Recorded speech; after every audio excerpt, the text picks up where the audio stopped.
শরৎকালে প্রকৃতির দৃষ্টিনন্দন রূপ, নীল আকাশে সাদা মেঘের ভেলা এবং এলোমেলো বাতাসের সঙ্গে কাশফুলের খেলা। দর্শক, আজকে কাশফুলের অপার সৌন্দর্য উপভোগ করার জন্য এসেছি। আগে চলুন কাশফুল রাজ্যের ভিতরে প্রবেশ করি, তারপর কাশফুলের সৌন্দর্য উপভোগ করতে করতে আপনাদের সামনে বিস্তারিত তুলে ধরব।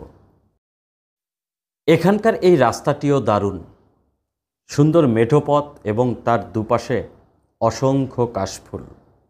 এখানে এসে কাশফুলের অপার সৌন্দর্য উপভোগ করতে চাইলে নৌকায় করে কোনো নদীপথ পাড়ি দিতে হবে না।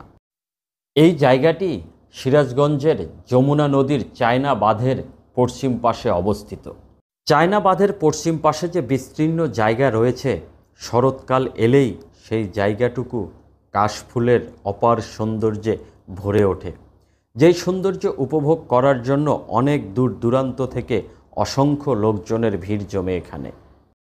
দারুণ সুন্দর একটি জায়গা। যারা কাশফুল দেখতে ভালোবাসেন, সিরাজগঞ্জ বা এর আশেপাশে যারা বসবাস করেন, তারা এই কাশফুলের সৌন্দর্য উপভোগ করতে চাইলে চলে আসতে পারেন সিরাজগঞ্জ চায়না বাঁধে।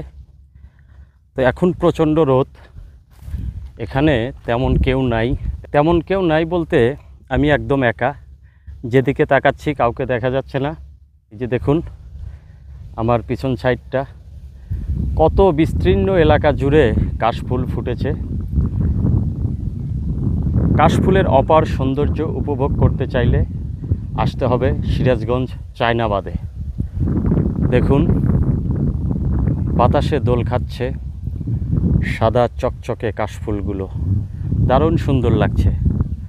শরতের যে অপরূপ প্রকৃতি তা এখানে ফুটে উঠেছে।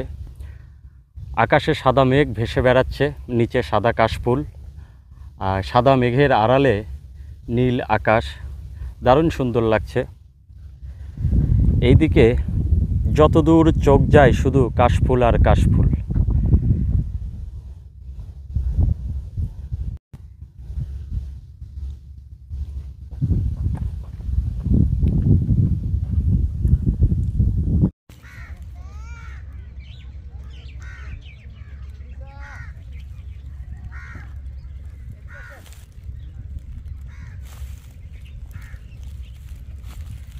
দর্শক, এটি যমুনা নদীর শহর রক্ষা বাঁধ, অর্থাৎ সিরাজগঞ্জ শহরকে যমুনা নদীর ভাঙনের হাত থেকে রক্ষার জন্য এই বাঁধ নির্মাণ করা হয়েছে, যেটি চায়না বাঁধ নামে পরিচিত।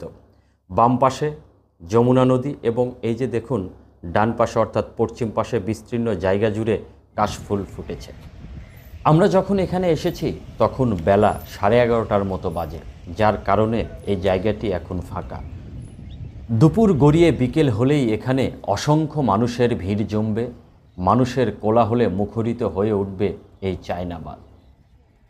প্রতিদিন বিকেল হলেই এখানে অসংখ্য মানুষের ভিড় জমে, তবে শুক্রবার সহ অন্যান্য ছুটির দিনগুলোতে এখানে প্রচুর পরিমাণ জনসমাগম হয়।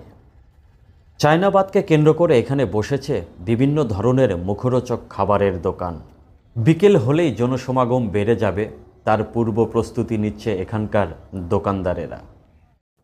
বাতাস থেকে বিদ্যুৎ উৎপাদনের জন্য চায়না বাঁধের পাশে বেশ কিছু টাওয়ার নির্মাণ করা হয়েছে এবং যার উপরে আছে ফ্যান। বাতাসে ফ্যানগুলো ঘুরবে এবং মোটরের সাহায্যে বিদ্যুৎ উৎপাদন হবে। তার পাশেই বিস্তীর্ণ এলাকা জুড়ে ফুটেছে কাশফুল। শরতের এই অপরূপ প্রাকৃতিক দৃশ্য উপভোগ করতে চাইলে আপনি এই শরৎকালে আসতে পারেন সিরাজগঞ্জ যমুনা নদীর পাড়ে।